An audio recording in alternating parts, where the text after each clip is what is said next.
Good evening. It's 10 o'clock. Do you know where your children are? Kids? Kids? Oh, right. I ain't got any kids. Broadcasting from the BC to the Maritimes and all across Canada, it's Remotely Zach. And now, from Windsor, Ontario, here's your host, the one and hopefully only Zachary Thomas. Hello, everyone, and welcome to the show. Welcome to Remotely Zach. I am your host, the Zachary Thomas. Thank you so much for joining me this evening. Thank you. Whew, man. Question. How many of you are happy to be here? How many? Okay. How many of you are happy that Jimmy Kimmel is back? Okay. I see how it is. I mean, I'm just out here doing my best.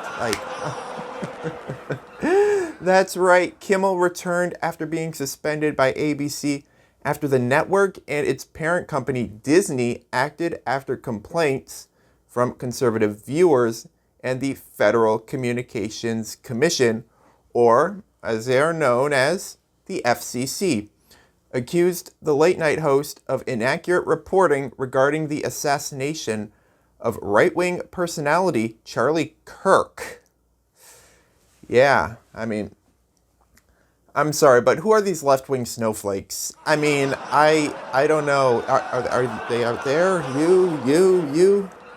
Man. There is such a flood of right-wing maggoteers that it warrants the sign, "Turn around, don't drown." You know, Brendan Carr, the FCC commissioner, even aired this threat on a podcast. Take a look. And that comes with it an obligation to operate in the public interest. And we can get into some ways that we've been trying to reinvigorate the public interest and some changes that we've seen. But frankly, when you see stuff like this, I mean, look, we can do this the easy way or the hard way. Remember the good old days when the FCC used to just put a black bar over the nudie parts? What happened to that? What happened to that? Well, it was announced that on Monday that Jimmy Kimmel would return to the airwaves. Yes, absolutely. And you know Daddy Trump's not going to like that at all. Look, I do want to just be serious for one moment. I've always said that once you come after the media or comedians and they try to censor you, which is exactly what Trump wants to do, you in trouble, girl. You in trouble. So to the orange doofus, I just want to say, you can try to come for me, but you can kiss my Canadian pale white ass. Can. Speaking of Trump, Donald had quite the time spelling a tip of drug. Take a look. First, effective immediately, the FDA will be notifying physicians that the use of let's see how we say that. Acetaminophen. Reminds me of the Finding Nemo clip. Acetaminophen, acetaminophen. I think the one you're looking for is Epstein-aminophene. I think that's what we're... Trump also went on to say that Tylenol causes autism and says that pregnant women should stop taking it. Yeah, Trump said pregnant women should not take it. Look, if you're pregnant, it's up to you, but you know you shouldn't really listen to someone who looked like he could keel over at any moment. You don't... No. All right, let's get some jokes in here. There's bound to be one in there somewhere. There's probably a joke or two in there. I'm not saying they're good, but did you hear about this? A woman dug a hole for 3 weeks to find her own engagement ring diamond. Yeah. Then she told her fiancé to get in the hole. Whew, man. And finally, I know what you're thinking. Oh, thank God. Finally, police are warning the public about distraction thefts. Now, this is when someone comes up to you and starts a conversation and an accomplice steals your belongings. Yeah, they want you to be warned about these distraction thefts. You know how you could tell it's suspicious? when somebody actually comes up to you and talks to you face to face. I mean, that doesn't happen these days. Usually,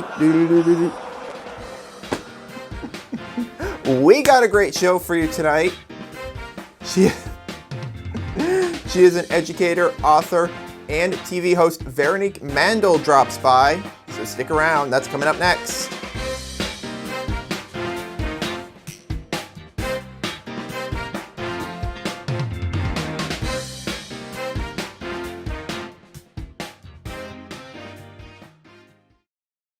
Everyone, my guest this evening is an educator, nurse, journalist, talk show host, astronaut, and professional chef. And those two things, I'm pretty sure I just made up. Ladies and gentlemen, Veronique Mandel. Vero, how are you? I'm really, really good. Thank you, Zach. And believe me, if I could have been an astronaut, I would have been. Would you actually go if you had the chance, if Jeff Bezos called you up and was like, hey, you want to go fly on the astronaut? Well, you know, the problem is I've got claustrophobia, and I mean, I hate being in a closet. So if I had to be in a very small space for a very long time, I probably wouldn't go. But I mean, given the opportunity, and if they paid you enough, I guess you could almost do anything. Yeah, I mean, personally, I wouldn't myself, but I would just want to go so I could like open up a bag of chips and just see it fly. I Just know, kind of it'd like. be cool. You just feel yourself floating.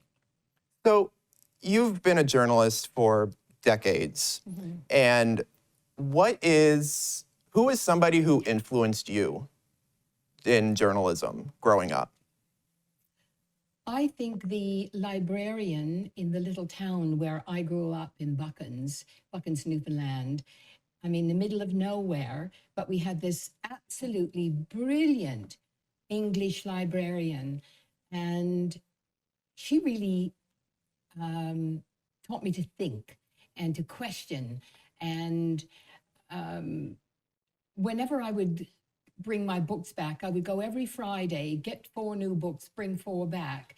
And whenever I brought them back, I knew she was going to ask me, you know, what I had read. She didn't mean tell me the story. She would mean tell me about the story and what you learned.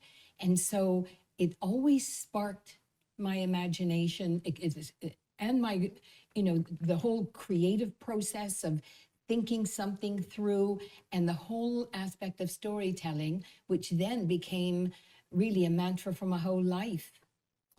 Did she also influence you to, because you've written a number of books, The Pink Hat, the one about the lawyer Don Tate, which the title I'm pretty sure I'm not allowed to say on this television.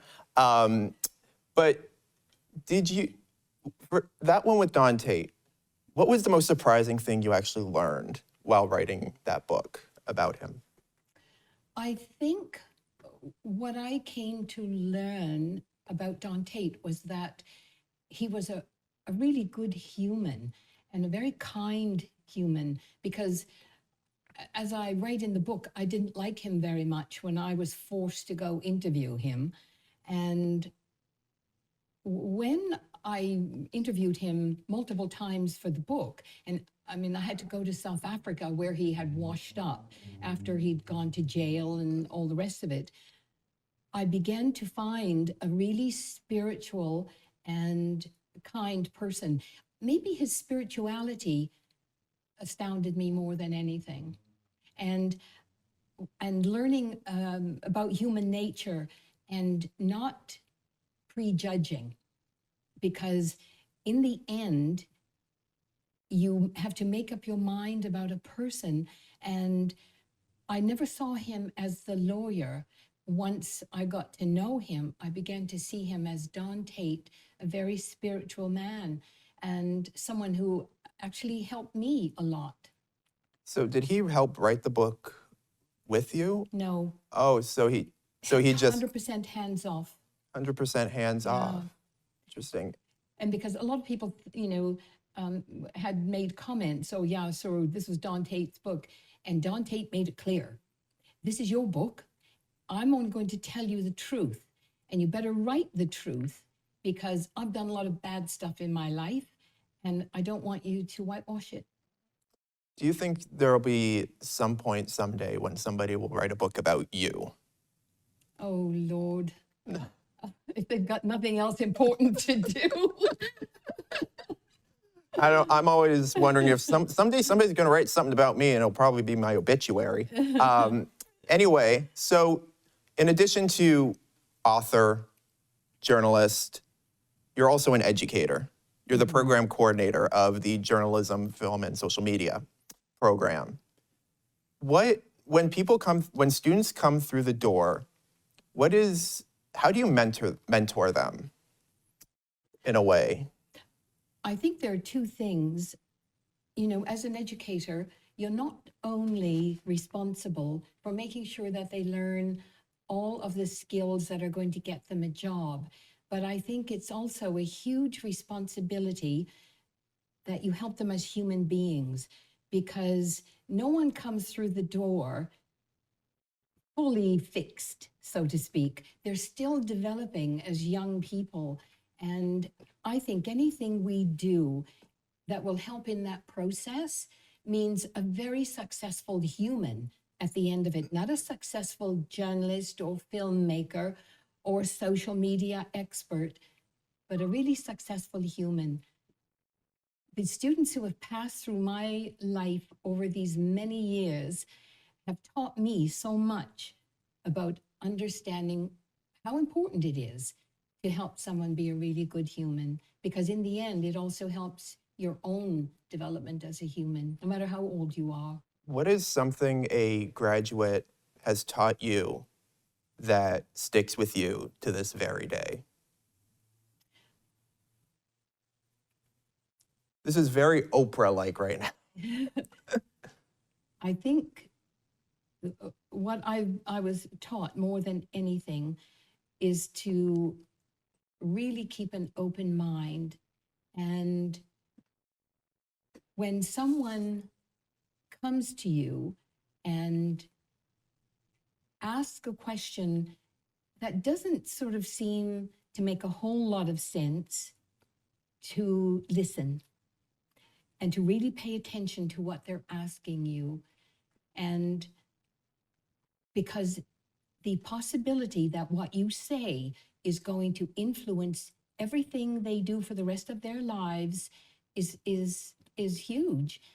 And if you miss that opportunity, Zach, I can't imagine, you know, how, for me, how my conscience would deal with it, because I've had so many students who have come in having had rough lives and then go on to be really, really successful. And they've said, I want to thank you, because if you had not listened and saw something in me that I didn't see, then I may not have been where I am today. And so I think, and perhaps it goes for all of us humans, the power of listening is so amazing because it changes lives. What was that? I didn't catch that. No, I'm kidding. I know you listen, Zach. So this is a question that, you know, we're living in an environment where, you know, we can't trust the media, right? Like there's so much, you know, that bias, one-sided reporting.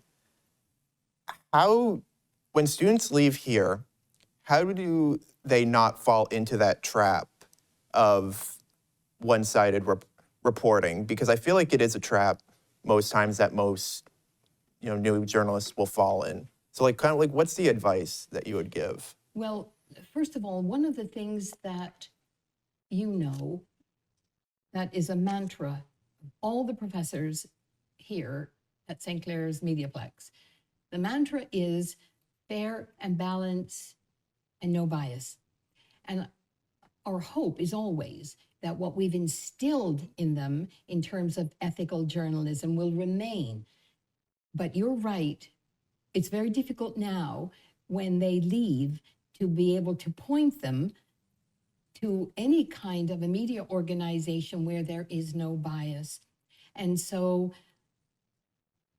I think what I try to tell them is, you know now what is ethical reporting, how to be an ethical journalist. And in order not to fall into the trap, is to make sure that you always get both sides of a story. In the end, editors have tremendous power, as you know, and I would tell, and I have told them, if you do a fair and balanced story, and no one can take any or make any objection to what you've written, and your editor skews it, take off your byline. I wouldn't allow an editor to put my name on a story that an editor has skewed in one side or the other. I don't care what side it is. If it's not an honest reporting of what I've written or, a graduate has written, then don't put your name on it, because that is the one, all these years in journalism, it's the one thing that we're always taught. Your name is your right, and you don't have to put your name on a story if you feel that it doesn't represent your ethics. I know one thing I'd probably be thinking is Vero could possibly be reading or seeing this. So keep that in mind. Anyway, before we wrap up, you were on my previous show remotely, Zach, and I asked you a series of 3 questions, so you should know how this goes, because I'm going to do it to you again. I didn't have a bad memory. So what is one thing you would like to change about yourself? Oh, I'd love to be tall and thin. You look fine. What program do you prefer teaching, PR or journalism? Did you really ask me that before? I probably did. Well, I suppose, I have my own PR company and I really loved it, but I think journalism is really close to my heart. If money was no option, where would you move to? I would spend a third of the year in England, I think, a third of the year in Newfoundland, and a third of the year right where I am. In Windsor. In Windsor, my little piece of property in Essex County. Oh, county life. I'd live in Denmark. Thank you, Vero. We got a great show. Make sure you stick around. Veronique Mandel, thank you so much for being here. My pleasure. Always. A big thanks to our guest, Veronique Mandel. We'll be right back with more Remotely Zach right after this. Stick around. You don't want to miss it.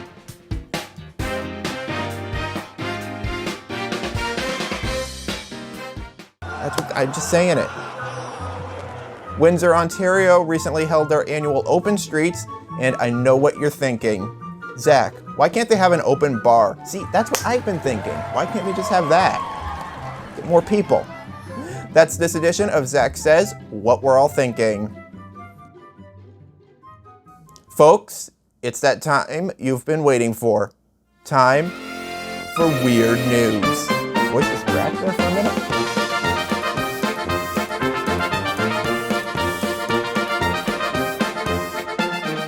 Our first story comes from Austria, where Austrians are obsessed with the adventures of Emil the Moose. How was my Austrian? Was that good or was that too German? Well, sightings of a rare immigrant have been keeping a corner of Austria on its toes. Or should I say, its hooves. Thank you. A moose that has become known as Emil appeared nearly 3 weeks ago in Lower Austria, in a province in the northeast that surrounds Vienna, and it doesn't seem to be in any hurry to leave. Well, he just got there. Let him take in the sights and let him try some Vienna sausages. Just let him be a tourist moose. Moose aren't native to Austria. Emil is believed to have come from Poland via the Czech Republic, Austria's northern neighbor. Emil's whereabouts weren't clear on Monday. He was believed to have wandered northward out of St. Pölten. Police reported no new deployments related to the moose, the Austria Press Agency has reported. And he will be played by Timothée Chalamet in the biopic. Why not? Why not? From Vienna to Venice, and no, not that Venice. It's time for Florida Man, Florida Man, does whatever a Florida man can. Look out, here comes the Florida man. Florida man, does whatever a Florida man can. Look out, here comes the Florida man. This week in Florida, a bear was shot dead in the bathroom after causing chaos in a Central Florida home. Zeke Clark says it all started when a bear wandered through his garage door, which then automatically shut behind it, trapping the animal inside. Oh man, hide your wives, hide your daughters, hide your picnic baskets. The bear, desperate and panicked, made its way through another door into the home. That door then led straight into the living room where Clark's mother-in-law was sitting. You know this story just gets wilder and wilder because the mother-in-law is involved in it, right? That's exactly what happens. He said she just immediately starts screaming, "Bear in the house! Bear in the house!" Clark recalled. I jumped up, and that's when all hell broke loose. The bear... It's in the house. The bear got trapped in here, jumped into the shower, Clark said. I was able to get out here, shut the door, and the bear came at the door. Fearing for his family's safety, Clark grabbed his gun and shot the bear. Afterwards, the Florida Fish and Wildlife Commission, I almost said wildlife. The Florida Fish and Wildlife Commission, no, the Wildlife Commission arrived to take the bear away. And that's the edition of the news that you really can't make up. And now it is time for your dad joke of the week. Gonna reach into my dad joke cap here. All right, let's see what we got. I have an addiction to cheddar cheese. Thankfully, it's only mild. Me, no judgment here. Folks. Oh my God, well that's the show for this evening. I want to say thank you so much for watching. You can catch us all on YouTube as well as on social media. Those links are down in the description below. I want to say thank you to my guest Veronique Mandel for dropping by. I've been your host, Zach. We'll see you again next time. It's closing time, so get out. Bye.